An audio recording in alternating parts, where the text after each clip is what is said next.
Hi everyone, this is John DeRelay with Wheelhouse, and today we're going to talk about how to create a benchmarking set.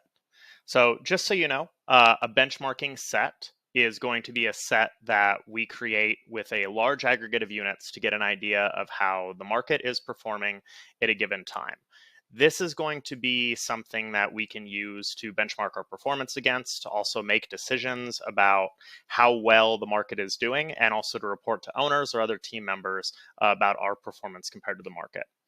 So I'm using the term benchmarking set for this.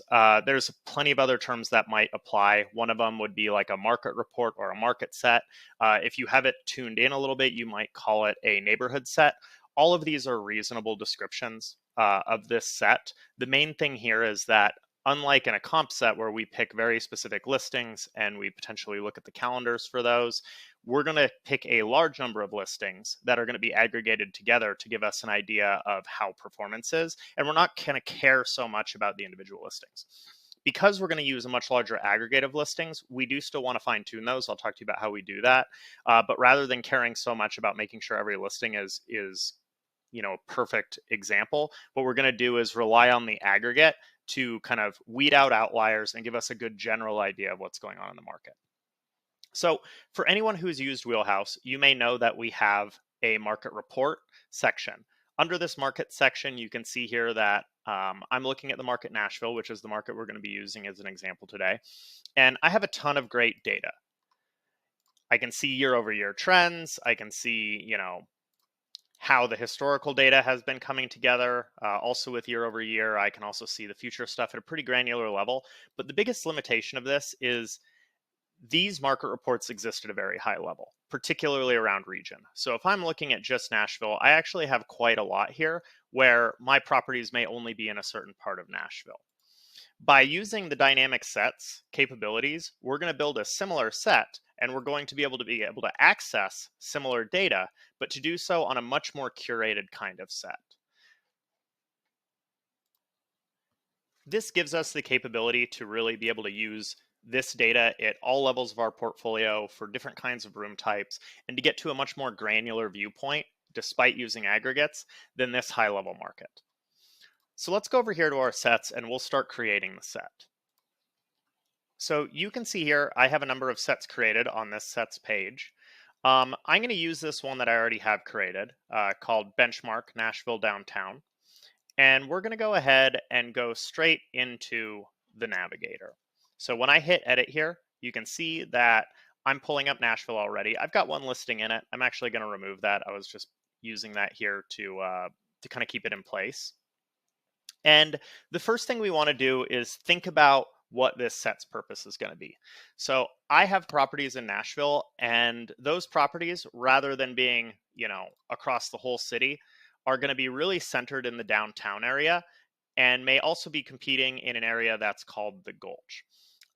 Because I have those properties in a very tight place, and I know that those are some of the highest demand parts of the city, I really want a set that's just going to cover some of those areas and maybe some other areas that I think are pretty high demand. Now, the other thing I want to consider is in my portfolio, I potentially have a number of different kinds of properties. For this first set, I'm going to build a fairly big aggregate. I'm not going to care too much about bedrooms, things like that. And because of that, I'm mostly going to use this to judge occupancy and pickup trends, but I'm not so much going to use it for ADRs. Now, a little later in the video, I'll show you how we can fine tune this set even further and maybe build one that's very specific to a certain bedroom count. But for now, the first thing we're going to do is we're just going to identify the areas that we want to take a look at. So this first part is I'm going to go up here to the upper right, and I'm going to use this polygon tool. And I'm just going to look around and think about where I want to be. So there's quite a lot of listings here. If any of you guys know Nashville, this is Broadway, so this is a very strong area. Printers Row is kind of over here, and this is the CBD. So let's just go ahead and grab this area. And we're going to filter out everything outside of this area first. This is the first area I'm going to do. And I'm going to go ahead and save this. We'll call it Nashville CBD Printers Alley. Okay, so that's one area. You can see I've filtered down how many listings are here quite a bit. Now, the next area I'm going to do is this Sobro area has been pretty strong. It's been highly developed lately. I'm going to take this maybe all the way down to here, but I want to stay. Actually, let's take this out a little bit.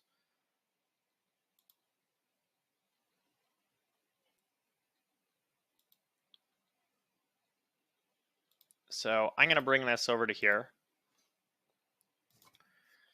And we'll add those to the set too. Now I'm going to save this one as Sobro.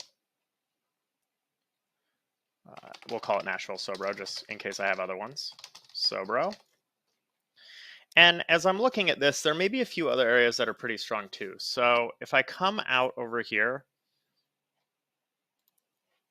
I've also got this area called the Gulch, and I want to grab that. So we'll kind of grab this over here. We'll zoom out a little bit. So these ones are pretty close to each other. That makes sense to me. You won't always have them where they're exactly right next to each other. You can actually create them out here. And maybe for the sake of this, we'll create one over here in Germantown. That looks good. I'm not really going to do anything in East Nashville. I don't think it's super strong, but maybe I also want to include a little bit down here by Vanderbilt and Music Row. So let's go ahead and do that.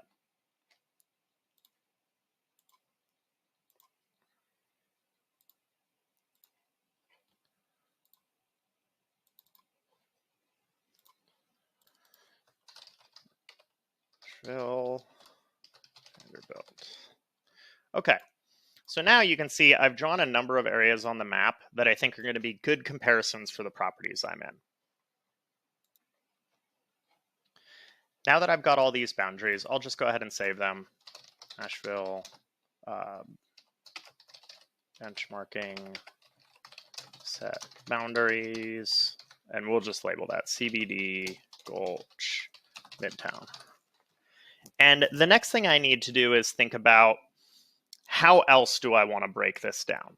So if I go to the right side, you can see up here in the upper right, there's this organized filters portion. You don't have to adjust this, and this will save between uses, so you can kind of use this, but there's a few things that maybe want to consider. I'm going to leave room types here. I'm going to leave bedrooms. I don't care so much about bathrooms. Bookable nights is one that I like to consider. So bookable nights is, I usually want to, if I'm building a big benchmarking set, probably want to orient myself towards more professional operators. There's a few kind of things and filters I can use to imply that. One is this property open and available for sale most of the time? Another one would be, does it sell well? Does it get occupied? Does it book? That sort of thing. We do have an option to search by operators, but because this is all coming from the front end and what's available on the OTAs themselves, I may not want to actually go that tight into a comp set. I don't want to filter down that much. If I'm looking for specific professional operators, or I know that there's a lot and they're really easily visible in my market, I may use that. Nashville is a market that just has tons and tons of properties, some of them professional, some of them not, some large operators, some small. I kind of just want to get enough, so I'm not going to go down that much. So let's just take a look at these and we'll move a few up. We'll move adjusted occupancy under book nights here.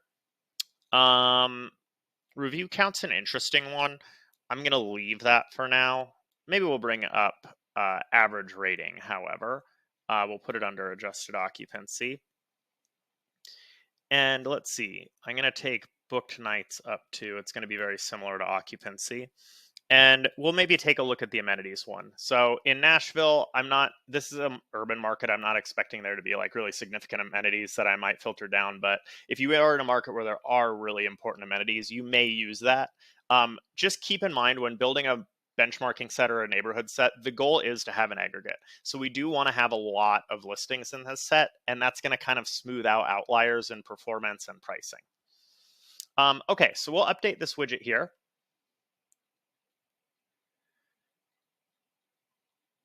And we'll move on.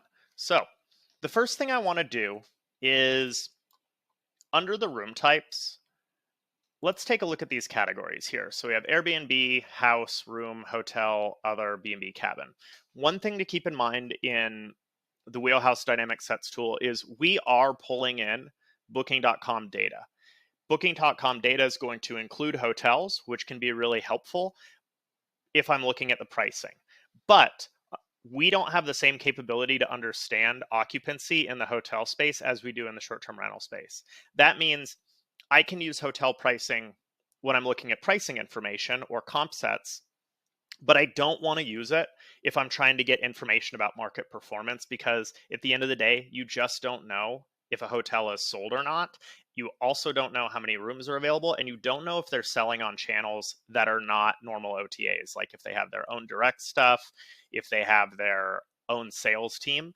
And that means we don't really want to include it in this set, because in this benchmarking set, I'm really trying to get to an idea of how the market's performing, not just how it's priced. So I'm going to go ahead and pick apartment and home for room types. I'm going to leave out room because a number of hotel rooms show up as room. I'm also going to leave out hotel. These ones are pretty small out here, so I don't have to worry about them too much. I'm just going to leave them out. Now, the next thing I want to do is really look at some of these performance metrics. I mentioned before that I'm looking to get to a more professional kind of group of operators. And the indicators I'm really going to use are bookable nights, which means whether the night was booked or available, if it was available. So I can use that to know like how open the property is for sale. I'm also going to use occupancy. Occupancy is a great way for me to kind of understand roughly how something is performing. People will say things like, I want to be in the top 20th percentile of occupancy. I want to be in the top 50th percentile of occupancy. I'm going to use adjusted occupancy to kind of do that. Now, before I go down into these groups, the first thing I do want to do is go up here to the upper right, and I'm going to switch this time frame. Because I'm looking at a benchmarking set, I really want to get an idea of how these things have produced over time. It's also kind of going into shoulder season in Nashville, so they have a little bit of a lull between March and fall. The next 90 days, I don't think is going to be the best way for me to look at this. In fact, I'm going to go to the last 365 days. Now, because we're just coming out of a high season, last 90 might be pretty good too, although I really want to include February, March, April, May in here. So this is possible that I could just use the last 90 for this as well. Now, going down here, I can use this bookable nights metric to get an idea of what listings are going to be good examples of things being available. If I look at this chart, I can see, there's a few listings down here that are only available for 1 or 2 weeks out of the whole year last year. Probably not a listing that I want to use in my benchmark set. For this one, I'm going to use about 180. So I want someone to be available for about half the year. That's going to be a pretty big majority of the listings you can see by this distribution chart. And if I click there and hold, I can just select these listings. You can see now that this set has already filtered down. For the next one, I can use either adjusted occupancy or booked nights. You can see that those are pretty similar. We already know that we've filtered out the ones that weren't available and were mostly blocked off. So that means that adjusted occupancy I can do a little better. And for this market, you can see that this midpoint here is about 50 to 60%. We're actually shifting over. The midpoint might be it's a little shifted off the exact center. So I'm going to go ahead and just pick the 60% occupancy to 100% occupancy as my group. That's probably going to put me in like the top 30 or 40%. If you wanted to, you could add these up just to see how many of those there are. There's 582. So that's about the top third, because there was 1,500 listings before. If I clear that one, you can see 1,400 listings. So this is roughly the top third percentile of performance last year.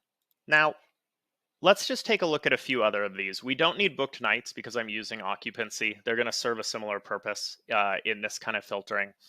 And we'll just kind of glance at a few more. So there's average rating. Rating scales are a little difficult because we can, we know how reviews are done on Airbnb. I may want to take a few of these out. Like there's a 0, there's some 3s. Maybe we just go 4 and up, but I don't want to be too restrictive on this. And you can see most of them are actually appearing in this 4 to 5 range anyway. We'll also take a quick look at these amenities. Again, this is an urban market, so I don't think there's going to be too many amenities that I really need to adjust out of here. Wi-Fi is a good one. That changed a little bit. There's a few listings in here without Wi-Fi. Hope you don't accidentally book it if you're here for a conference or something. My guess is most properties have air conditioning. Yeah, most properties have air conditioning in this market. So we're not going to do too many here. I don't think we need to drill down, but there may be markets where this is really, really important, right? Where maybe air conditioning isn't a standard in the market. If you watch my previous videos, we were looking at Seattle, and that's the case. Or maybe like if you're in a rural area and Wi-Fi is either spotty or difficult, those might be worthwhile to drill down into when you're comparing your property. Being an urban market, I probably don't need to do too much there. Now, we can just glance at a few more of these. I don't think that I'm going to do this. It's possible you could do asking rate ones if you're really trying to see a certain band of pricing that someone's in. Again, just remember to be careful about making this set too small.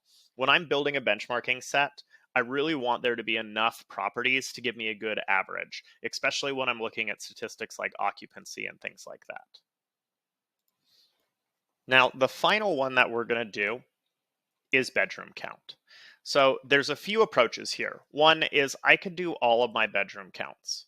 That's totally reasonable, especially if I have a really large set, because I'm really just trying to get an idea of how the market is doing, particularly on an occupancy and pacing perspective. That set's going to be used more generally, probably one of the first things I look at just to see how I'm pacing to the market.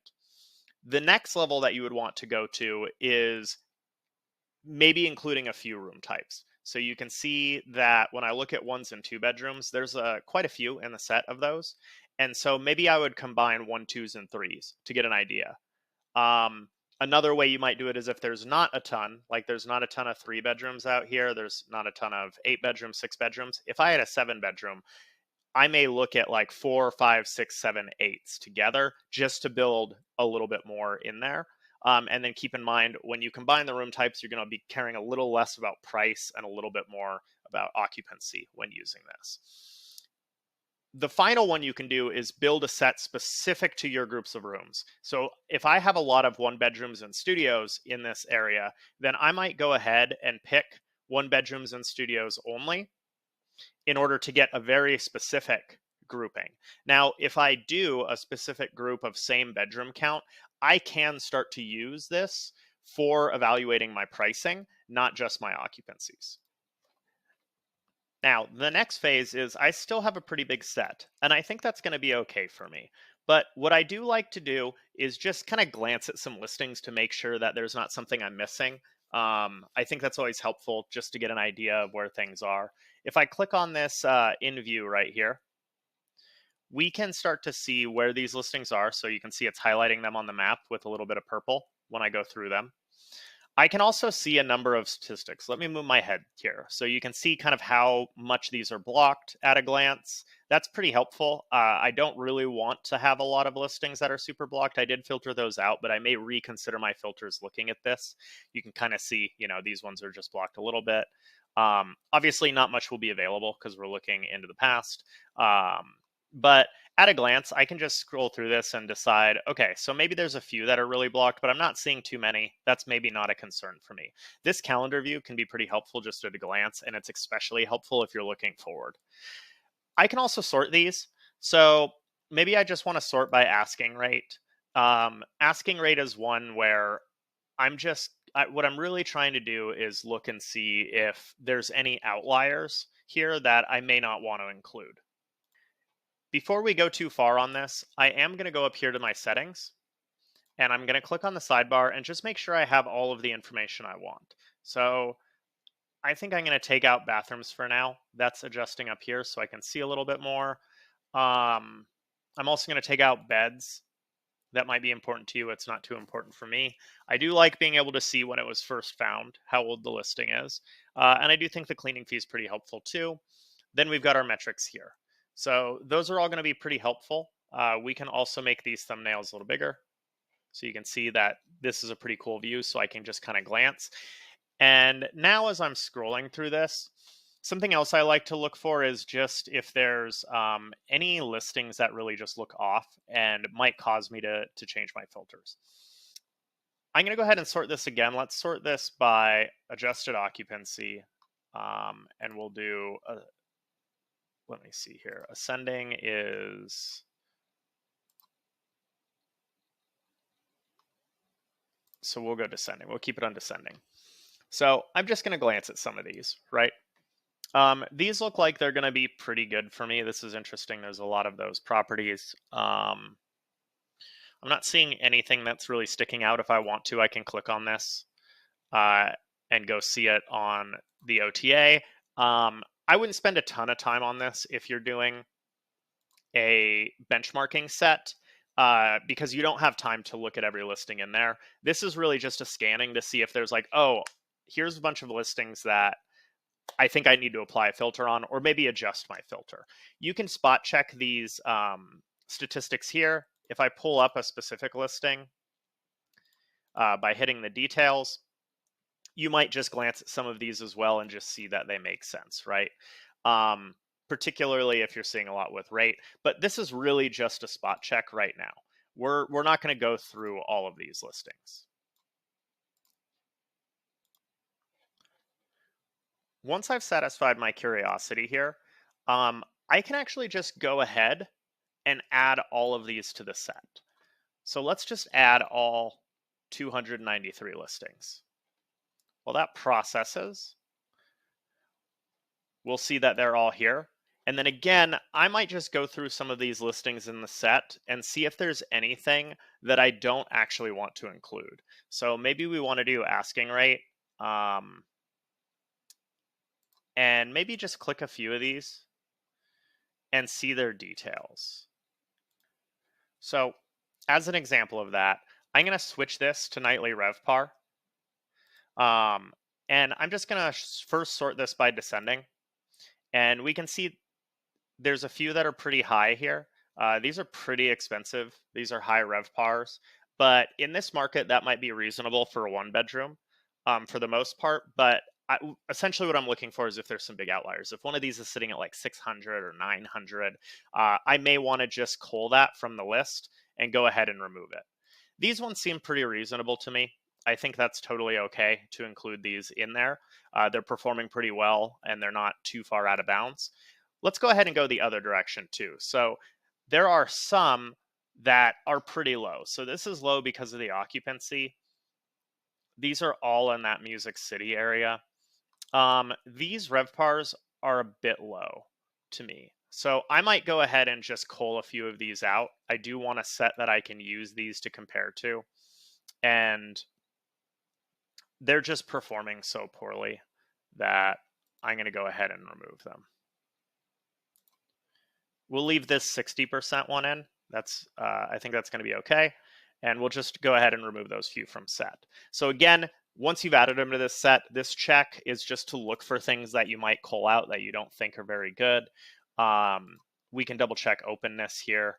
That would be ones that are open more or less. There's a few others too. You can look at, the star rating. We might look at length of stay and see kind of how they're booked. These are all available to us to kind of look through. The goal is, again, not to look at every listing, but just to maybe fine tune a little bit. The hope is that we have 288 listings here. Any outliers are mostly going to get worked out in the wash, but there may be some egregious examples that we want to adjust for. So now, once I've got my benchmarking set good to go, I'm going to show you what we can do with this. The first thing we're going to do is we're going to go over here and we're going to view the metrics.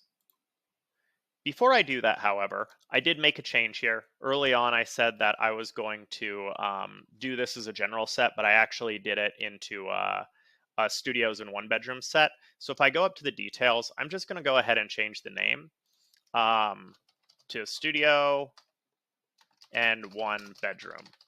Organization is really important when you're building these sets. Obviously, just name it after the market. if you're including all bedroom counts is totally fine. But as you start to drill down, you'll just want to make sure that you have a method for you to do this. So I put in here that this is benchmarking so that those are all grouped together, all my benchmarking sets. I also have Nashville. You might reverse that if you want all your different sets for Nashville to kind of work together. Then I have a location, and then I'll do studio and one bedroom. I could also do like something like 0, 1, just so it's a little bit more visible. Or maybe put it here, 0, 1 downtown. Now, I can choose a category. This is more for organization. In this case, I'm going to call it a market set, but like I said, you could call it a neighborhood set. You could call it an underwriting set. You could call it a benchmarking set. Those are all valid. For now, I'm going to categorize this as a market set, and we'll go ahead and save it. Now that I've got my set saved, I'm going to go ahead and view the metrics. This metrics portion is going to be a pretty interesting opportunity for me to view some of the data, but it's not going to have quite the same level of detail that we have when we're just using a small set for comps. So once we're in this metrics, we can use this to look at a number of the different KPIs that are available. I'm here on this metrics tab just to kind of spot check some of the KPIs I have available, but you can also visit the graphs and the trends and the overview to get an idea of what's going on in your set and decide if you need to fine tune that. You can also hop over to the bookings page and overlay that data as well to get an idea of how things are going. Now, for this benchmarking set or this market set or this neighborhood set, I'm going to make another video showing how you use that in your process.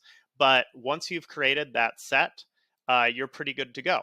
Now, if you recall, we went ahead and made a set for the 0s and 1s. Now, if I were to do this, I may also make a set for my 2 bedrooms, for my other bedroom counts. It's kind of up to you how many sets that you need. But now I'll be able to use this data to really get an idea of what the market is going on around me and use that to help both make decisions and report on my progress. Appreciate your time today and see you in the next video.